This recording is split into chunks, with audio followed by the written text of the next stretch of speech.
Dandy খাওয়া যাবে না, বুঝছো?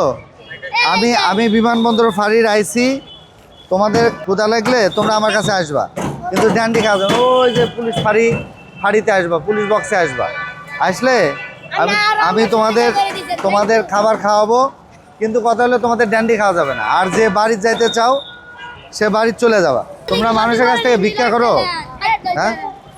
মানুষের চিন্তা টিন্তাই করো তোমরা, এগুলো করা যাবে না, মানুষের ক্ষতি করা যাবে না, ঠিক আছে? এরকম পথ শিশু ঢাকা শহরের অলিগলিতেই আছে, এদের দেখাশোনার কেউ নাই, না আছে গুড প্যারেন্টিং, না আছে বাবা মা ঠিক, না আছে আমাদের সমাজের লোকজন যে এদেরকে দায়িত্ব নিবে, সমাজসেবা অফিস বা আদার যে ইয়াগুলো আছে সেগুলো দায়িত্ব নেয় না। এরা আল্লাহর সৃষ্টি, কিন্তু এদের কেউ দায়িত্ব নেয় না। তা আমি ফাঁড়িতে দায়িত্ব নেওয়ার পর থেকে অনেককে ফেরানোর চেষ্টা করেছি, যাদের পরিবার আছে, বাবা মা আছে, তাদের ফেরানোর চেষ্টা করেছি, কিন্তু দেখা গেল যে বাড়িতে যেয়ে আবার 2-3 দিন পরে আবার চলে আসে। এরা অ্যাডিক্টেড হয়ে গেছে, ড্যান্ডি ছাড়া এরা থাকতে পারে না।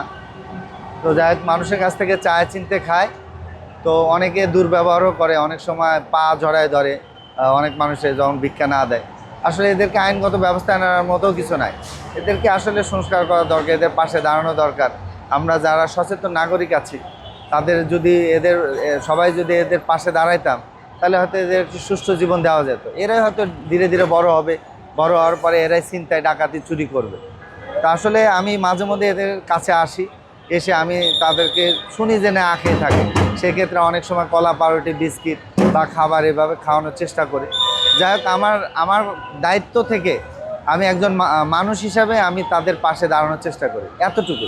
আমি চাই এরা সুষ্ঠু জীবনযাপন পরিচালনা করে, বা তারা সুস্থ হয়ে যাক, যার যার গন্তব্যে ফিরে যাক, এটা আমার চেষ্টা আছে এবং এটা চলমান থাকবে ইনশাআল্লাহ।